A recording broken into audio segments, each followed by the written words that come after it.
Hey guys, Poro here with another recap, this time for day 9 of MSI. We have CFO versus AL today, a match that could be interesting. CFO has been looking quite solid, as they took T1 to 5 games, and then swiftly dealt with MKOI in the lower bracket. I've been impressed, so I predicted 3-1 for AL, thinking CFO maybe can surprise and take a game. On the flip side, we have AL who came in as one of the overall favorites, and took the consensus favorites Gen G to 5 games.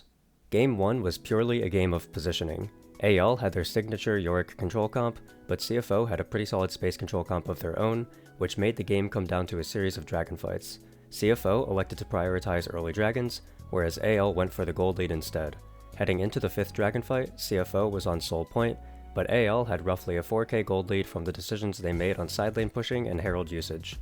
With that gold lead, AL was able to play the situation extremely slowly, while the Azir and Yorick zoned properly.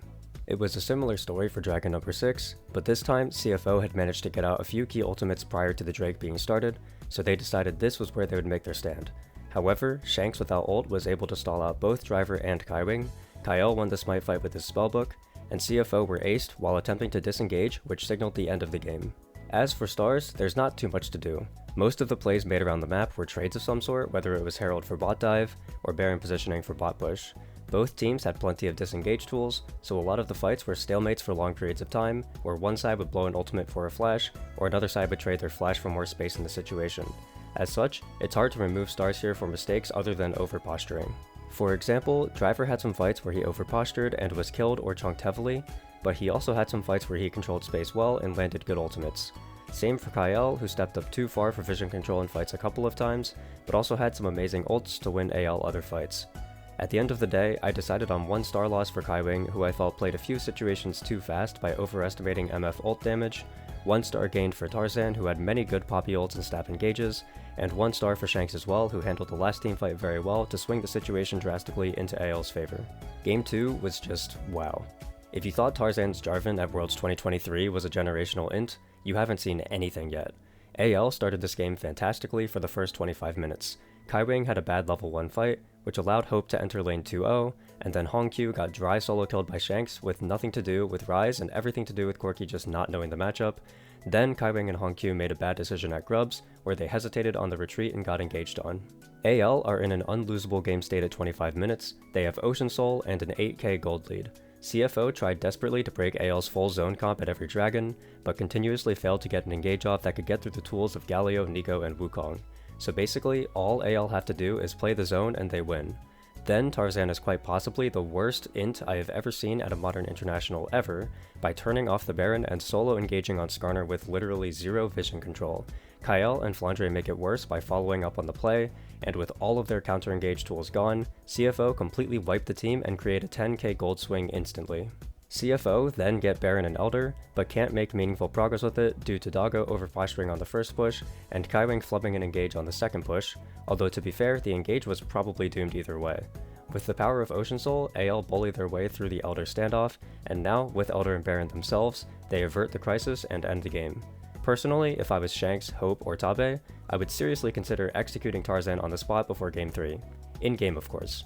I gave Hope before because I really liked how he used his Lucian lead. In my opinion, the hallmark of a good Lucian player is how aggressively they play on the edge in mid-game to create space, and Hope did this very well. I knocked Flandre and Kyle down to a 2 for following up on the horrendous Baron turn which should have lost them the game, and I gave Tarzan a 1 for very obvious reasons.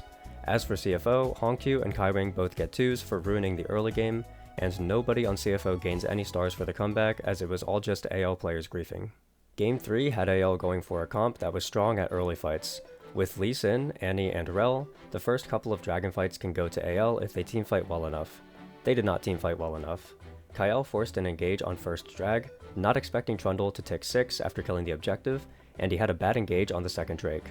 Shanks had a good TP flank angle on the second Drake, but then had a really useless ult flash stun, which also led to the lost fight. CFO simply outplayed AL early and had the leads. Third Drake is where things got a bit messy. Kaiwing walked into no man's land by himself and got one shot before the drag spawned, and then Hongq overstayed bot after drag and delivered a big shutdown to Gwen. Then, a few minutes later, Hongq went for a greedy base cancel on Kyle in enemy bot side jungle, and he was collapsed on and killed. AL tried to start Otacon off of this with their Trundle Xayah Smite combo, but they botched the Smite secure, and Junjia had a great pillar to allow Doggo to pop off and get the Quadra. From there, it was all CFO until the end of the game, as AL had nothing left to do except for go for desperate engages and lose.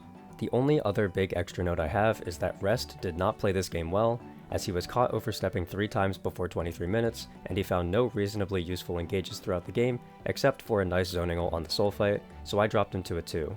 We've had AL almost throwing game 2 into now just being outplayed in game 3, so who knows what could happen in game 4.